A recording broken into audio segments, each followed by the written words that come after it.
Let's have a ball. Assalamualaikum warahmatullahi wabarakatuh. Kembali lagi dengan saya Olimpiade Agustin. Di pembelajaran kali ini kita masuk pada bab 2 yaitu routing overview. Di sini terdapat beberapa materi. Yang pertama ada metrik, kemudian apa itu routing dan kenapa kita membutuhkannya. Ketiga, klasifikasi routing, RIB dan FIB, connected route administrative distance, dan prioritas pemilihan routing. Langsung saja kita masuk ke materi yang pertama yaitu metrik. Nah, metrik ini merupakan parameter dalam juga menentukan jalur proses routing. Kita perlu mengetahui algoritma penentuan best path routing itu bisa kita sebut dengan tiebreaker. Urutan yang pertama itu ada distance. Apabila setiap routing protokol yang ingin dilaluinya itu memiliki distance yang sama, maka jalur atau penentuan best path itu akan dialihkan berdasarkan metrik. Setiap routing protokol itu memiliki cara kerja atau metriknya masing-masing ya teman-teman. Di sini kita coba simak kembali terhadap distance. Di sini ada 4 router ya teman-teman, antara router 1 dan router 2 itu menggunakan RIP, dan antara router 1 dan router 3 itu menggunakan OSPF. Nah, di sini tujuannya adalah menyambungkan koneksi ataupun mengirimkan paket dari router 1 ke router 4, di mana jalur terbaik yang akan digunakan. Nah, di sini kita ketahui bahwasanya algoritma best path itu penting. Kita bisa gunakan parameter distance. Di sini distance atau setiap routing protokol itu memiliki default masing-masing ya teman-teman. Nah, bisa kita lihat untuk yang RIP yaitu distance-nya 120, sedangkan yang OSPF itu distance-nya hanya 110. Nah, di sini dengan menggunakan parameter distance kita bisa simpulkan semakin kecil distance-nya maka semakin diprioritaskan. Maka dari itu, ketika router 1 mengirimkan paket ke router 4, maka dia akan menggunakan jalur yang bawah ya teman-teman, yaitu router 1 ke router 3, kemudian dari router 3 ke router 4. Karena antara router 1 dan router 3 itu menggunakan OSPF dengan distance 110, yaitu lebih kecil ya teman-teman.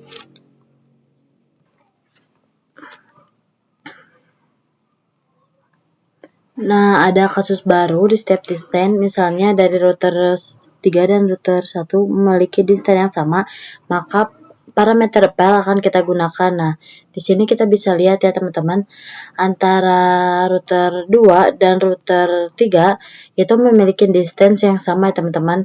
Distance itu bisa di custom ya teman-teman. Di sini topologi atau contoh kasusnya pada setiap router topologi atau routing protokol RIP ya teman-teman. Untuk RIP itu dia kan distance defaultnya itu 120. Maka dari itu bagaimana apabila router 1 ingin ke router 5 tapi di next scope-nya di router selanjutnya baik itu router 2 atau router 3 itu distance-nya sama yaitu 120. Maka dari itu kita bisa menggunakan parameter yang kedua yaitu dinamakan dengan metrik. Jadi metrik itu bisa kita jumpai pada setiap routing protokol, dan setiap routing protokol itu memiliki cara kerja atau metrik yang berbeda-beda. Adapun yang RIP itu cara kerja metriknya berdasarkan hop count atau jumlah lompatan pada setiap hopnya. Bisa kita lihat di sini, ini kan router 2 dan router 3, distance-nya kan sama 120. Maka dari itu, ketika router 1 ingin mengirimkan paket ke router 5, maka dia melihat jumlah lompatannya terlebih dahulu. Kalau misalkan lewat atas, jalur atas ini kan dari router 1 ke router 2, dihitung itu tuh 1 lompatan. Terus dari router 2 ke router 4, itu disebut jadi 2 lompatan. Dari router 4 ke router 5 itu berarti ada 3 lompatan. Jadi kalau jalur atas itu ada 3 lompatan. kita hitung jalur bawah. Dari router 1 ke router 3 itu 1 lompatan. Dari router 3 ke router 5 itu jadi 2 lompatan.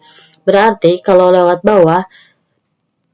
lewat jalur bawah hopnya cuma 2 ya teman-teman. Kalau lewat atas berarti 3 hop. Maka dari itu kita bisa lihat di sini.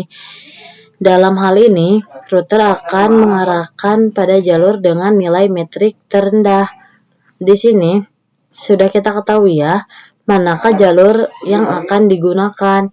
Maka dari itu, router akan mengarahkan pada jalur dengan metrik terendah, yaitu jalur bawah dengan 2 hop ya teman-teman. Seperti itu. Kita masuk pada materi apa itu routing dan kenapa kita membutuhkannya. Nah,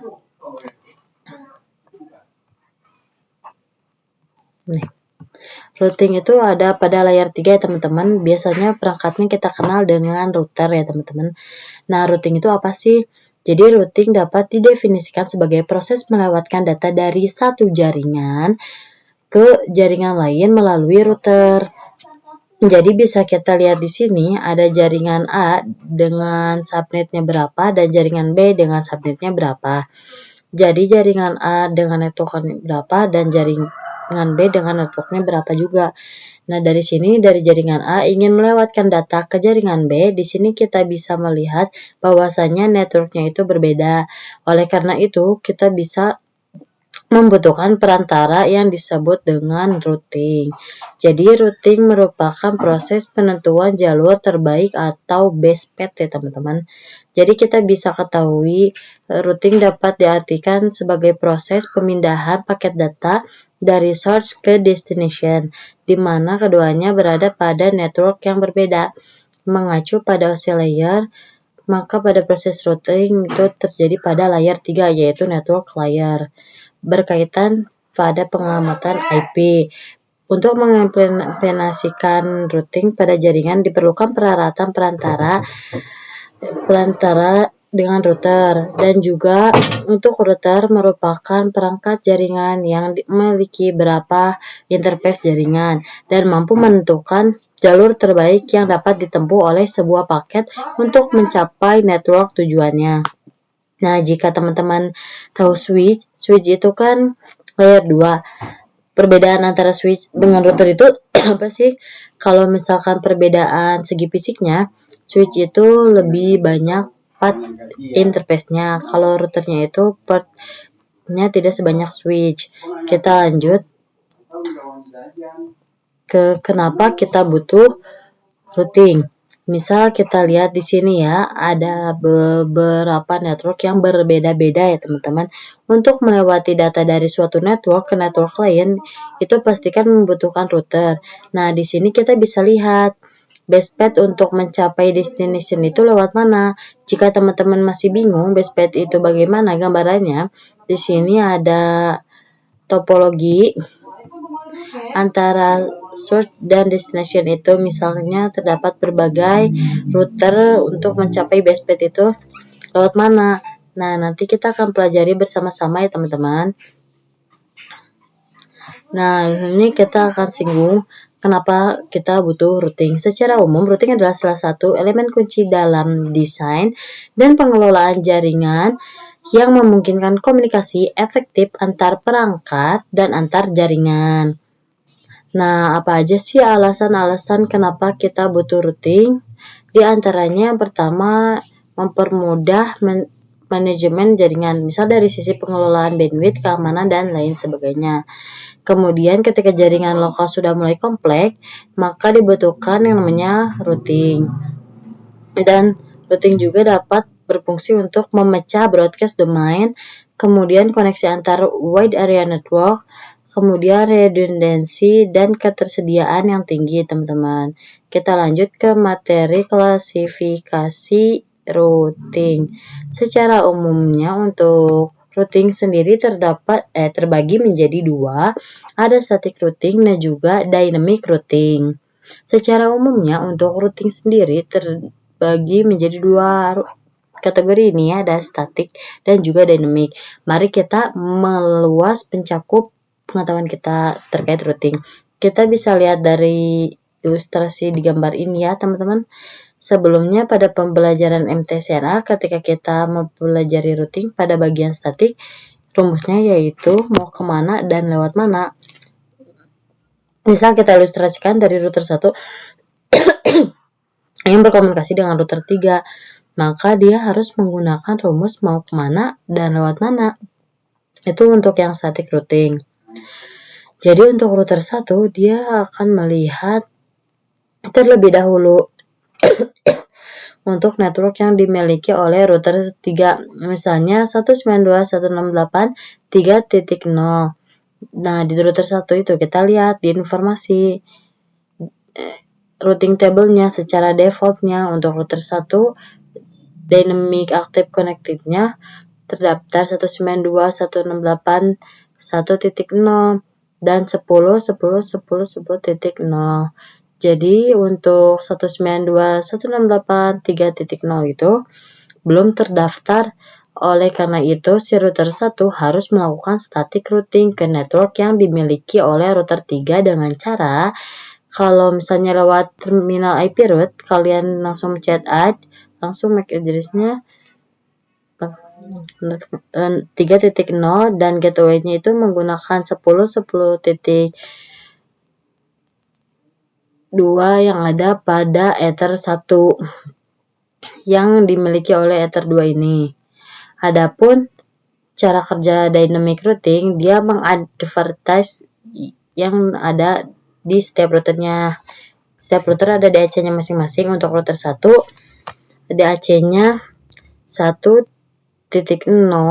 dan 10.0. Untuk router 2, DAC-nya 2.0 dan 20.0. Setelah itu ada 10.0.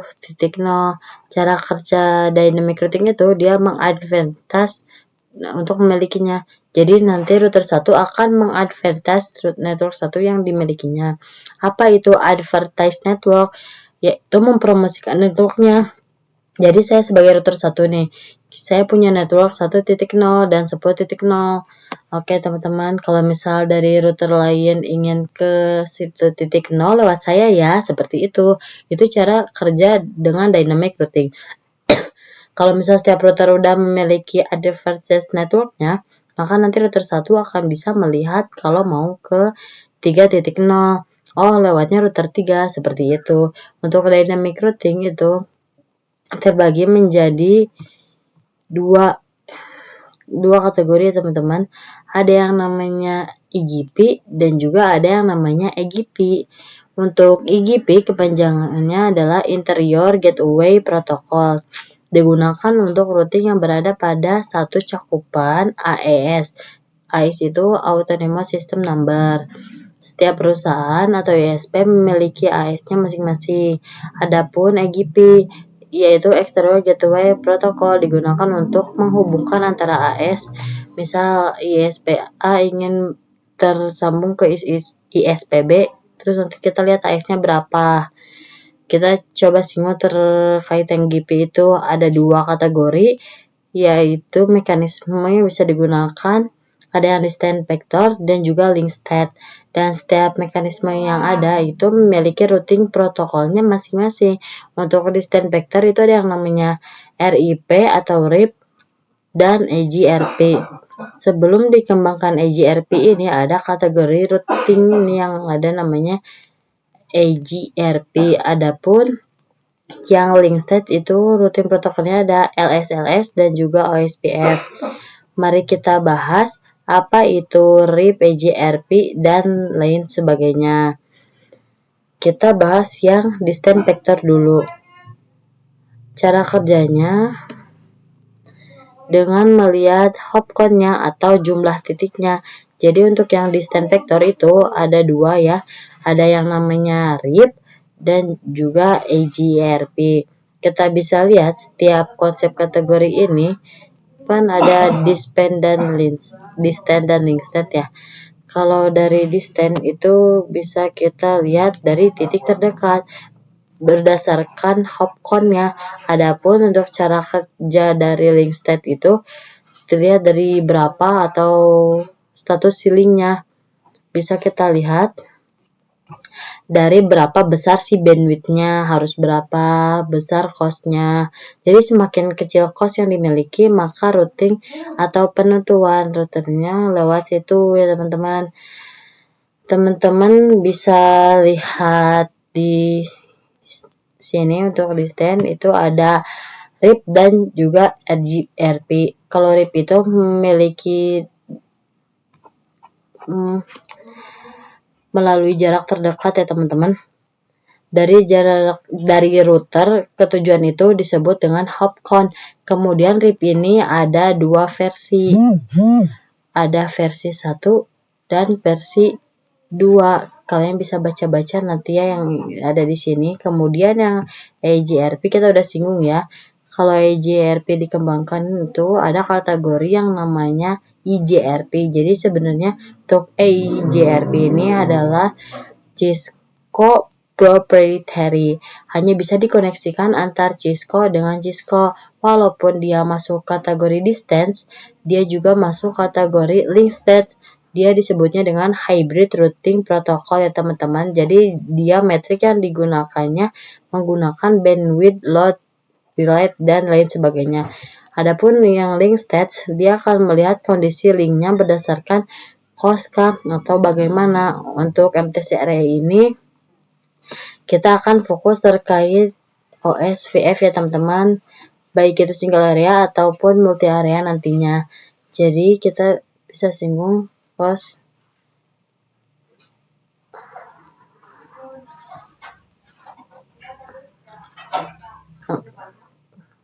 Kita sudah bahas tentang cost.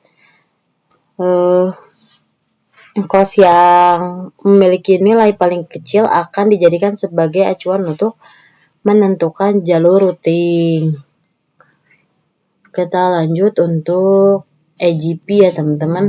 Untuk BGP itu hanya satu. Untuk AGP itu hanya satu, yaitu BGP. Bisa kita gunakan melalui antara AS ya teman-teman. Jadi ini AS 200 untuk perusahaan mana dan AS 100 untuk perusahaan mana. Misalnya ingin terkoneksi antara satu AS dan satu AS lainnya menggunakan protokol BGP ya teman-teman. Kita masuk ke materi RIB dan FIB. Apa sih yang dimaksud dengan RIB dan FIB? Mungkin sebagian orang mengelompokkan RIB dan FIB itu dalam komponen routing. Tapi apapun itu kelompokannya, mari kita membahas terkait yang namanya RIB dan juga FIB. RIB itu kepanjangan dari Routing Information Table. Adapun FIB kepanjangan dari Forwarding Information Table. Sebelum lebih jauh, kita coba bahas terkait istilah ini ya teman-teman. Ada yang namanya control plane. Namanya itu adalah control plane dan data plane. Nah, control plane ini diibaratkan sebagai otak, sedangkan data plane ini diibaratkan sebagai kemampuan. Nah, control plane ini memanfaatkan yang namanya RIB. RIB ini biasa kita kenal juga dengan routing table. Jadi, control plane ini akan memanfaatkan yang namanya routing table, berisi terkait informasi-informasi yang tertuju pada network-network yang ingin digapainya. Sedangkan data plane diibaratkan sebagai kemauannya. Data plane itu akan memanfaatkan yang namanya FIB. Jadi kita lihat kumpulan-kumpulan informasinya seperti ini. Jadi penerapan atau pengimplementasiannya bagaimana. Jadi itu akan dilihat secara kerjanya dari FIB-nya ya teman-teman. Kita coba membahas terkait RIB, Routing Information Table ya teman-teman. Kalau misal pada pembelajaran MTCNA itu kan mau pergi pada bagian routing table itu langsung ke IP route aja yang berisi network yang akan kita gapai. Nah, di sini ada yang namanya DAC, Dynamic Active Connected, yaitu network yang terkoneksi aktif connected yang terkoneksi secara langsung ya teman-teman antara router 1 dengan VC1 dan juga router 1 dengan router 2. Nah, ini udah ada informasinya, dan ketika misal tidak ada yang terkoneksi, bisa misalnya 20.0, maka disitu harus dilakukan router. Jadi ketika router 1 ingin berkenalkan network yang dimiliki oleh VC2, maka dia akan melakukan routing terlebih dahulu. Jadi bisa kita lihat di sini bahwasanya untuk router information base atau RIB berisi data ataupun informasi tabel dalam router yang jaringan network tertentu. Juga RIB ini berisi metrik atau nilai prioritas dari masing-masing si rutenya ya teman-teman. Jadi setiap rute itu memiliki cara kerja masing-masing ya teman-teman. Itu dilihat dari metriknya. Mungkin dari OSPF nanti metriknya atau cara kerjanya itu akan dilihat dari cost-nya.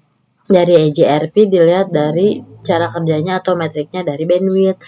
Nah, nanti kita mengetahui secara berkala ya teman-teman.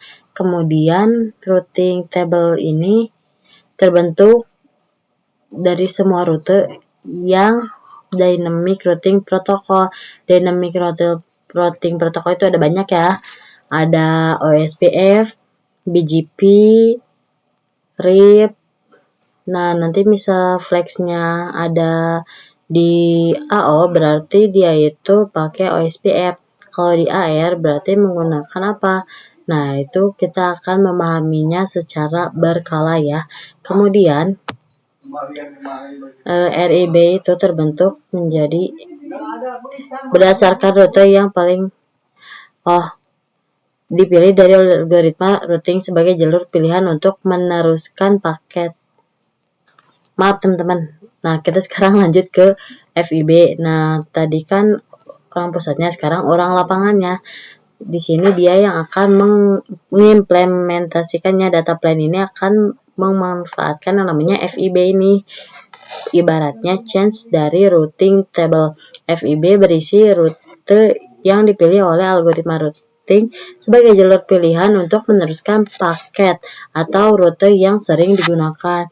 Hal ini sering dalam bentuk cache format terkompresi atau precompiled yang dioptimalkan untuk peringkat keras penyimpanan dan pencarian. Teman-teman kalau pengen lihat gambar secara gamblangnya terkait RIB dan FIB, teman-teman bisa lihat pada gambar ini.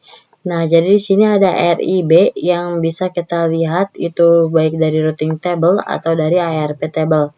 Kemudian dia akan membentuk change yang akan digunakan oleh FIB nantinya. Kita sebut dengan save ya teman-teman. Mungkin di sini tidak terlalu dibahas ya teman-teman. Kita hanya dasar-dasarnya saja. Nah, jadi pada gambar ini ada IP routing table. Nah, nanti ini berisi informasi-informasinya. Secara umumnya ketika kita lihat kan ada distance. Distance semakin kecil maka itu yang diprioritaskan. Tapi secara lapangannya atau gamblangnya di sini tertulis 192, 168. Di sini teman-teman kalau misalkan 192, 168 1.1 sampai 192.168.1.62, maka dia akan menggunakan entry nomor yang ketiga ini.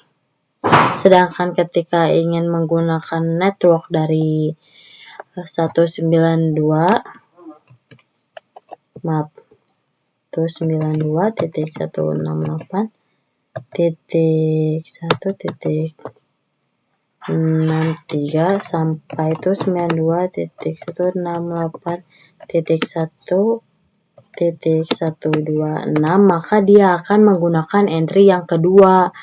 Nah, kalau misal 126 ke atas, misalnya 192, 168, 192, 168, 127 sampai 192.1.1.254.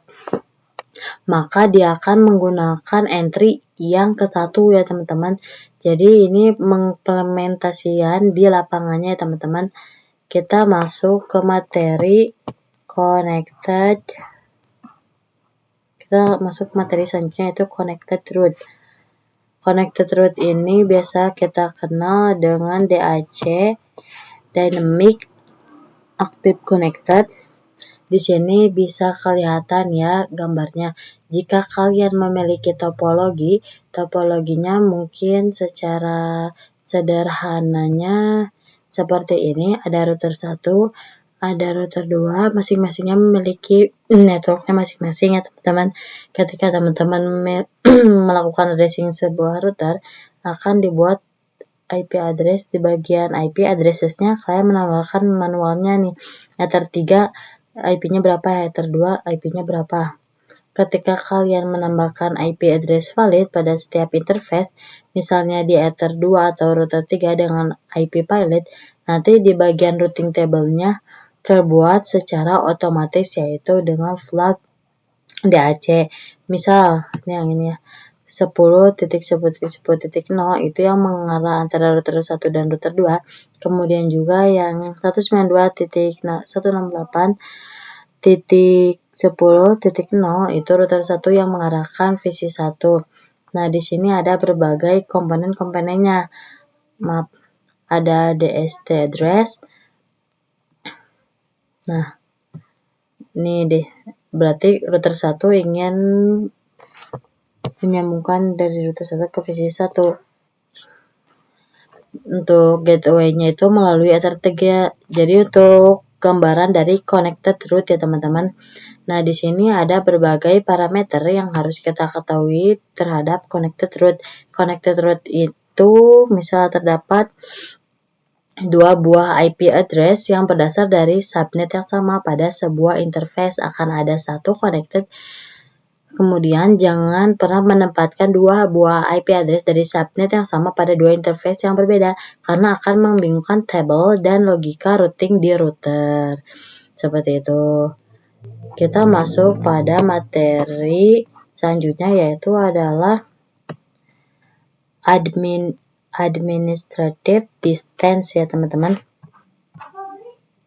Distance ini merupakan parameter yang bisa digunakan. Terdapat beberapa jalur untuk mencapai tujuan. Maksudnya apa?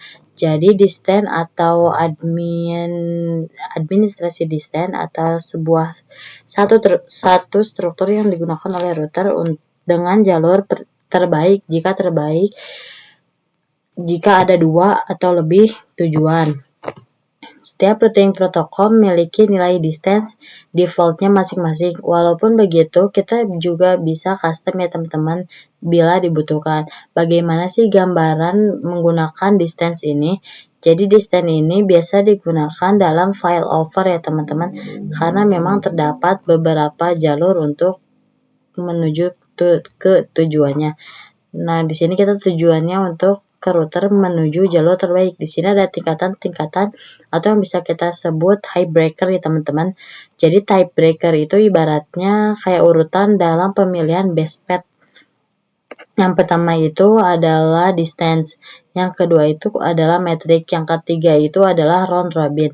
Kali ini kita akan bahas yang distance yang terlebih dahulu ya teman-teman. Jadi mungkin distance ini contoh topologi penerapannya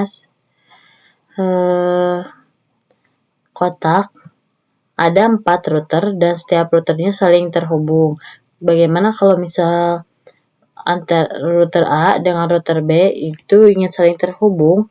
Nanti kita lihat nih routing protokolnya guna apa, terus distance-nya seperti apa ya teman-teman. Itu contoh dari topologi penerapan yang pertama. Kemudian untuk contoh kedua itu kayak bentuk segitiga untuk penerapan ISP. Jadi ini ada 2 router, terus yang satu di sini ya teman-teman. Jadi kalau ISP menggunakan ISP1 atau ISP2, misalnya menggunakan failover, berarti distance-nya yaitu lebih kecil dibanding distance yang menuju ISP kedua ini. Ini contoh topologi penerapan pada distance ya teman-teman. Jadi teman-teman jika masih bingung, ini gambaran secara real ya teman-teman. Nah, kan ini router A, ini router B, router C, dan juga router D. Antara C dan D, ini dia menggunakan EIGRP. Kemudian antara D dan A, ini juga menggunakan EIGRP. Terus C dan B, ini menggunakan juga EIGRP. Sedangkan untuk A dan B, ini menggunakan OSPF.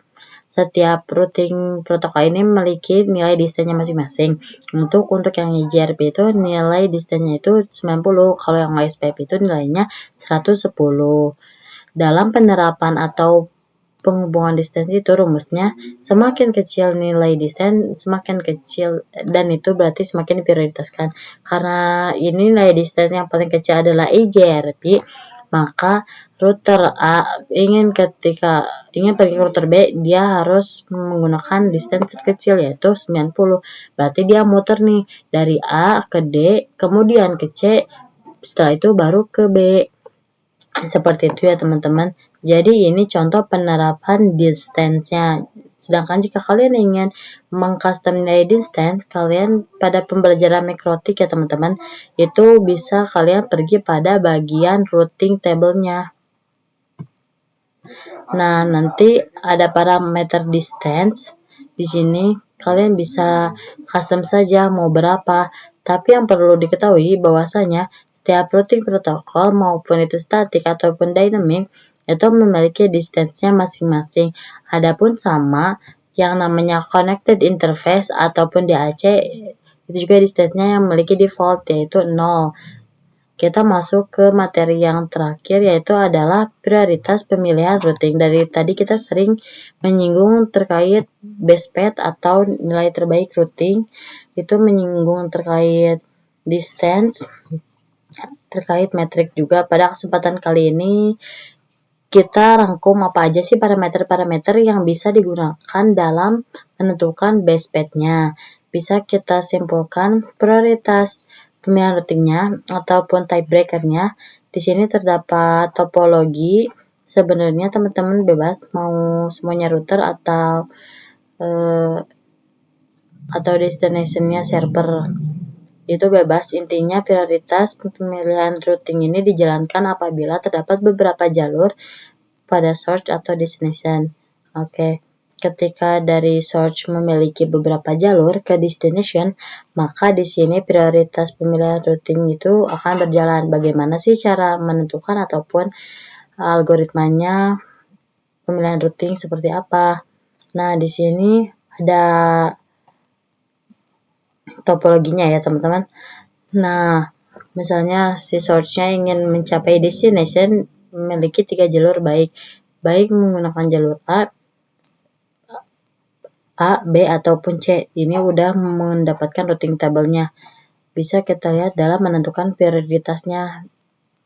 Jalur terbaik adalah memiliki destination spesifik. Apa sih yang dimaksud dengan destination spesifik itu? Yaitu dengan network yang dengan spesifik ya.